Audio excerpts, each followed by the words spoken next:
आज की एक और बड़ी खबर है, जहरीले ईरान पर फायर हिंदुस्तान।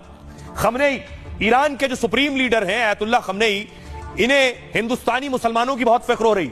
ये कह रहे हैं भारत में मुसलमान बहुत प्रताड़ित हैं, परेशान हैं, पीड़ित हैं, उत्पीड़न हो रहा है उसका। अगली तस्वीर, ये भारतीय मुसलमानों की तस्वीर है, उत्तर प्रदेश की राजधानी अलीगढ़ की तस्वीर मैं आपको दिखा रहा हूं, यूपी के जिले अलीगढ़ की, जहां मराठा का जुलूस निकल रहा है।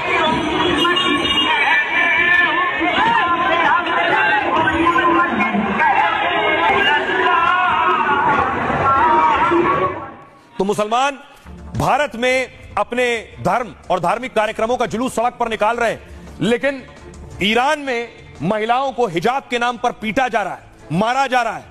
और ईरान के सुप्रीम लीडर कह रहे हैं भारत में मुसलमान पीड़ित और उत्पीड़न हो रहा है, लेकिन ईरान की यह तस्वीर है। भारत ने भी करारा जवाब दिया है, देखिए रिपोर्ट।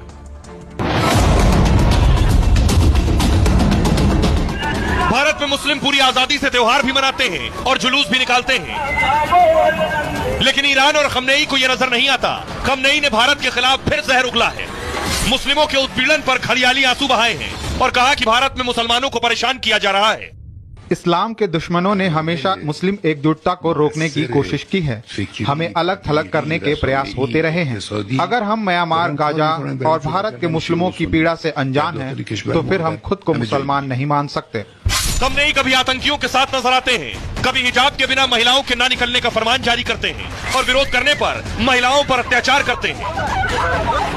मतलब ईरान के घर में खुद आग लगी है, लेकिन वो अपनी आग बुझाने के बजाय भारत विरोधी झूठा राग गा रहा है। तो खमनेई ने क्या कहा आपको बताऊं, लेकिन उसके बाद फौरन हिंदुस्तान ने जवाब दिया है। मिनिस्ट्री ऑफ एक्सटर्नल अफेयर्स यानी विदेश मंत्रालय की तरफ से खमनेई को जवाब दिया गया है। देखिए जरा खमनेई ने क्या कहा है, कौन है खमनेई और भारत का जवाब क्या है। ईरान के सुप्रीम लीडर खमनेई ने जहरीला बयान दिया, कहा भारत में रहने वाले मुसलमान परेशान हैं, भारत में मुस्लिमों के साथ उत्पीड़न हो रहा है, हम खुद को मुसलमान नहीं मान सकते अगर म्यांमार, गाजा, भारत जैसे देश में मुस्लिमों की पीड़ा नहीं पता। इस्लाम के दुश्मनों ने हमारी पहचान को नुकसान पहुंचाया है, इसलिए दुनिया भर के मुसलमानों को एकजुट होना चाहिए। खमनेई ने ईरान को इस्लामिक देश बनाने के लिए क्रांति की थी।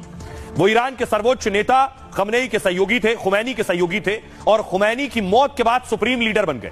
खमनेई 1989 से ईरान के सुप्रीम लीडर बने हुए हैं। खमनेई 2 बार ईरान के राष्ट्रपति रह चुके हैं, लेकिन अब सरकार, सेना और न्यायपालिका से ऊपर है। खमनेई भारत के खिलाफ जहर उगलते रहे। 2017 में कश्मीर की तुलना गाजा, यमन, बहरीन से की थी। कश्मीर से आर्टिकल 370 हटाने का विरोध किया था, कहा था कश्मीर के मुस्लिमों के लिए चिंतित हूं। 2020 के दिल्ली दंगों पर भी विवादित बयान दिया था। भारत में मुस्लिमों का नरसंहार हुआ, दुनिया भर के मुस्लिम शोक में हैं और अब फिर भारत के मुस्लिमों पर घड़ियाली आंसू बहाए। लेकिन भारत